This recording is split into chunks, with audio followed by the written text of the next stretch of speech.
Hello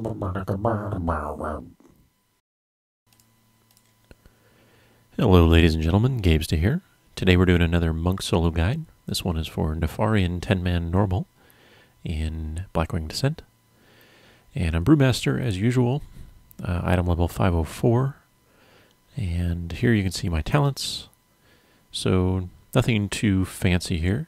Basic idea is maximize my healing through healing elixirs and chi wave, and grab my tiger pet for extra DPS. I also went leg sweep for stunning the animated warriors. Pretty much in the second phase is when that matters a lot.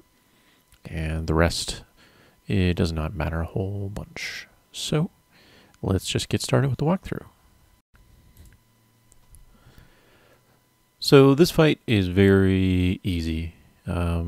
You can probably have a little bit of trouble if your gear is especially poor, but I think for this tier level, having 500-ish eye level is not very difficult to obtain, and with that you should only have to try this maybe once or twice to actually get it down.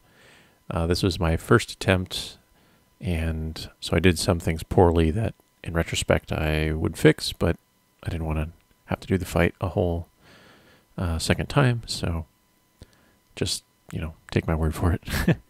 So the basic thing is you'll initially engage onyxia by yourself, of course, before Nefarian spawns. During this time, you can attack onyxia like normal. It doesn't matter a whole lot how much DPS you do to her. You don't want to go crazy on her, however, because as soon as you kill her, you'll transition to the next phase. And instead, you want to actually do as much DPS to Nefarian as you can before you kill onyxia. The only thing that will limit how much damage you can do to Nefarian before phasing is the energy level of onyxia. If it gets too high, then she'll go crazy and kill you. So instead, focus on Nefarian as soon as he pops. Probably save your tiger pet and cooldowns for that time, although your tiger pet has a tendency to tank one of the warriors instead. But in any event, you want to push Nefarian as much as you can before you actually have to engage in onyxia again and kill her off. And again, just watch her energy level. You don't want her to get full energy, but you want her to be as high as possible before you actually kill her. You can see I'm moving around a lot because it eliminates a little bit of the damage from the bone warriors. Not a great deal because they get pretty fast, pretty rapidly.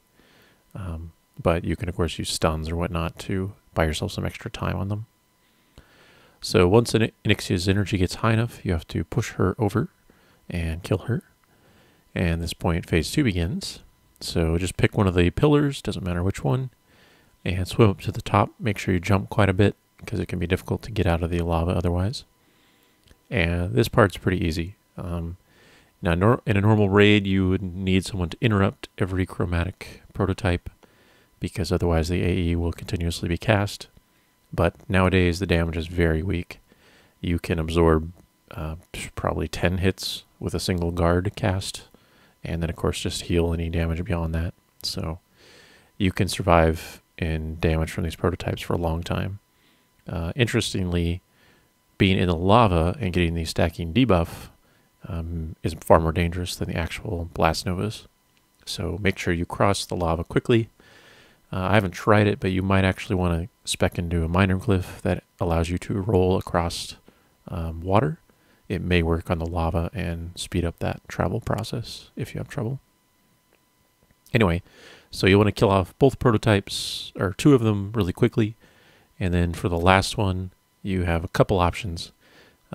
This phase has a specific duration, at which point it will end automatically if you haven't killed the prototypes, or it ends automatically when you finish the 3rd prototype. So you can either force the phase to go longer by staying in here and not killing the final prototype right away, and therefore doing a little bit more damage to Nefarian, or you can just finish the prototypes and phase right away. And again, this was the first attempt I made on this fight, so I wasn't quite sure which way to go. So at first I decided not to kill the prototype and do some more damage to Nef, but lightning damage from Brewmaster is just weak. So it's pretty much not worth it. Like, you're not going to do any significant damage to Nef this way from range. So if I did it again, I would just not bother with this section. I would just kill the prototypes right away and then just do a little bit more damage in the final phase to make up the difference that this lightning is doing. So I'm still just channeling away like a silly monk. So when you eventually kill off the prototype, as I'm finally doing here, realizing this is pointless, you will then start the next phase. So wait just a couple moments for the lava to drop before you jump down. And then you won't get too many stacks of the debuff. Although it really doesn't matter. You could arguably drop earlier just to get in position, but Nef doesn't come down until it's gone anyway. So once Nefarian is down, then this phase is really just a DPS race. So again, I would say eye level 500 or more is enough to do this. Probably even a little bit lower if you made a few changes to your strategy and tried a little bit harder. Again, I don't really have any experience with this phase, so I was just experimenting on the fly, and it seemed to work out okay. But the basic idea here is that as the animated bone warriors stay alive, they become more and more powerful. They gain a stacking damage increase and movement speed buff. And they have basically energy that they drain over time. And if they touch the flame that is spit out by Nefarian, the breath, or if they touch the ground effect flame that Nefarian throws from bolts, they will be regenerated to full energy. And so they'll start their drain process again. So the only way to actually reset their stack count and have them die temporarily is to prevent them from getting hit from either of those effects for a prolonged duration. Now, I didn't, again, experiment a lot with the timing on this. I suspect if you watched for the bolt and you moved very quickly and then stunned the warriors just outside the bolt and then ran away so that they wouldn't get breath, you may be able to buy yourself enough time for them to drain their energy and reset their stacks. But again, it's not necessary, as you'll see here. You will get, later on in the phase, some pretty high spike damage going on. But this is obviously something that can be counteracted with strong heals, just staying on top of all your heals, as well as utilizing Fortifying Brew when you need that extra cooldown. And once you get late into the phase, try to time your use of your DPS potion as well as your Tiger Pet to take full advantage of their durations, but as near to the end of the phase as possible so that your vengeance is pretty much capped out as high as it's going to be, since you should be taking the most damage at the end of the phase. You also don't want to stand in the flames. They can do a significant amount of damage to you, and there's no reason to do it, so just watch for that.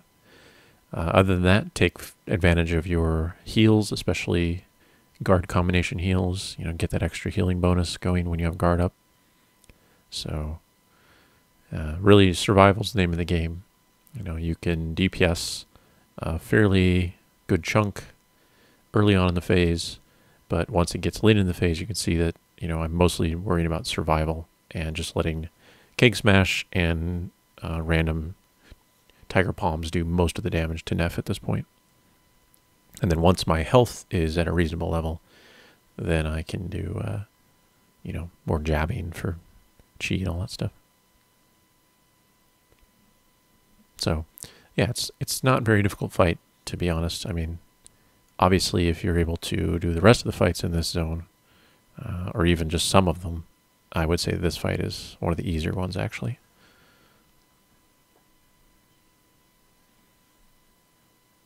So here I'm just continuously kiting, trying not to stand on fire.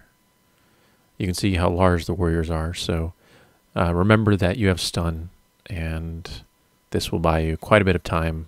If you get in major danger, you can just use your leg sweep, stun everything, and back away, buying yourself a few seconds to heal up with only Nef on you at the time.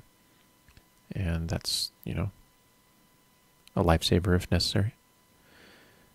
And then, of course, Don't use guard on cooldown if you're full health.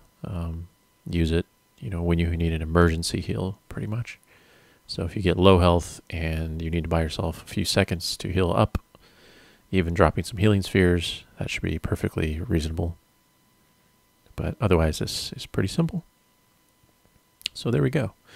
That is Nefarian 10-man solo for a monk.